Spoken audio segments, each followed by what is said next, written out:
नांदेड़ जिले के लोहा तालुका अंतर्गत पेनूर गांव में हर साल की तरह इस साल भी सैयद बाबा की भव्य उर्स यात्रा बड़ी ही श्रद्धा और उत्साह के साथ संपन्न हुई।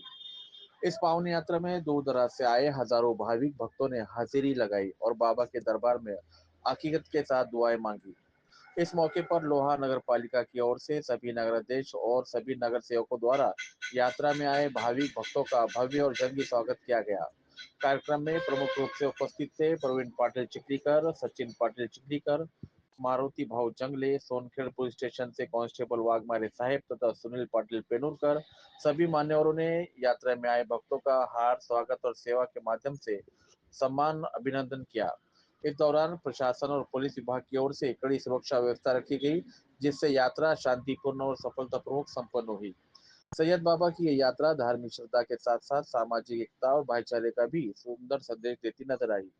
पेनूर से लोक पुकार न्यूज के लिए रिपोर्ट। चरणी वंदन करून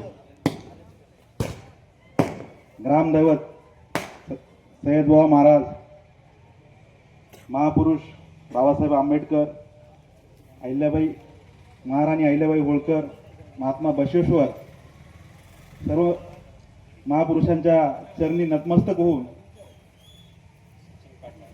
दोन शब्दात सुरुवात करतो।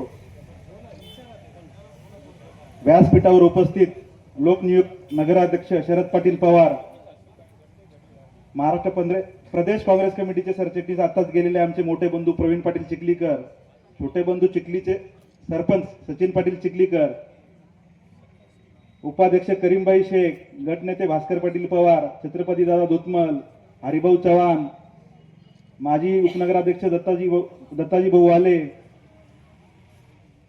पंकजी परिहार, गणेशजी बगाडे, सदाभाऊ तेलंग, सतीश भाऊ निकाते, लोह्याचे माजी सभापती आमचे मार्गदर्शक मामा खुशाल पाटील पांगरीकर, माजी जिल्हा परिषद सदस्य हंसराज पाटील बोरगावकर, कृषी उत्पन्न बाजार समितीचे उपसभापती अण्णा पाटील सायाळकर, छावाचे जिल्हाध्यक्ष माऊली पाटील पवार, पत्रकार बंधू आणि काही कुणाचं नाव जर घ्यायचं राहिलं असेल तर क्षमा मागून माझे दोन शब्द सुरुवात करतो।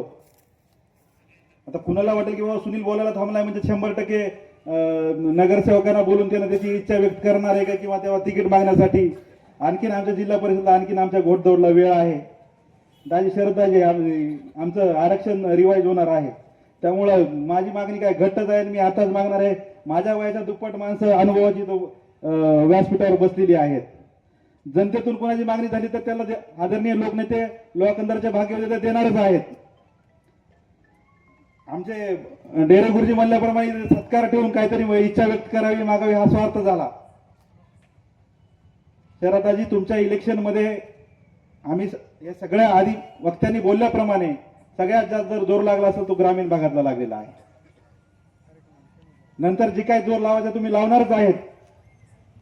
सांगायचं तात्पर्य काय आहे, आता मी पण जिल्हा परिषदेने काही गाव भेट दौरे केले तर माझ्या काही गावातल्या लोकांच्या समस्या नंतर आदरणीय सचिन भाऊ माननीय साहेबांपर्यंत तुम्ही निरोप पोहोचावा ही माझी कळकळीची विनंती आहे। हिप्परगा ते आपल्या सर्कलमध्ये हिप्परगा ते पेंडू एक तीर्थस्थळ आहे, त्या तीर्थस्थळाचा रस्ता जो आहे अतिशय दयनीय आणि खूपच खराब झालेला आहे। हा लोकांचा नुसता हा सर्कल पुरता रस्ता नसून किंवा एक तीर्थक्षेत्र सर्कल पुरता मर्यादित नसून मराठवाड्यातून बऱ्याच ठिकाणाहून लोक पेंडूला येत असतात।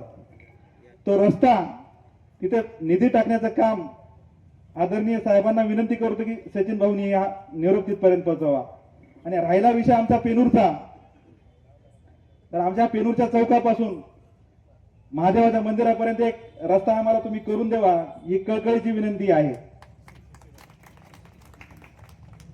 100% सीसी रस्ता होईल, काय विषय नाहीये, भाऊ तिथपर्यंत निरोप पोहोचतील। आणि शरदाजी तुम्हाला एक असा आमचं म्हणणं आहे बाबा, धनशक्ती विरुद्ध जनशक्ती जी आपली आता निवडणूक झालेली लोह्याची, एक कोर्टाचं एक टेंडर आहे, कोर्टाचं टेंडर आहे की आता जिल्हा परिषद ठिकाणी मिळणार तर आता सुनील पुण्याहून आलाय बिल्डर, त्याला टेंडर पाहिजे काय, हा विषय नाहीये। आडगाव असेल, जामगा शिवणी असेल, पांगरी असेल, पेनूर असेल, सावरगाव असेल, ह्या गावातल्या होतकरू तरुणांना त्या कॉम्प्लेक्स मध्ये काहीतरी दुकान मिळावं आणि इथला तरुण रोजगार कामाला लागावा हे आमचा ग्रामीण भागातून म्हणणं आहे। दुसरं म्हणणं काय बाबा, विरोधकाची तुम्ही आर्थिक कोंडी केली तर तुम्हाला शरदाची पुढच्या वेळेस इलेक्शन सोपं जाणार आहे. हे टेंडर एक काढून आमच्या ग्रामीण भागातल्या रोजगार होतकरू तरुणांना एक तुम्ही मार्ग सुकर करावा आणि ठरल्या ज्या सांगितल्याप्रमाणे कुणाचं काही नाव घ्यायचं झालं राहिलं असेल किंवा कुठल्या नगरसेवकाचं किंवा मान्यवरांचं किंवा नाव घ्यायचं राहिलं असेल तर क्षमा मागतो. आणि तुम्ही आमच्या सत्काराला आमच्या सन्मानाला तुम्ही तर वेळातला वेळ काढून आलात त्याबद्दल मी तुमचा सगळ्यांचा आभारी आहे. जय हिंद, जय महाराष्ट्र.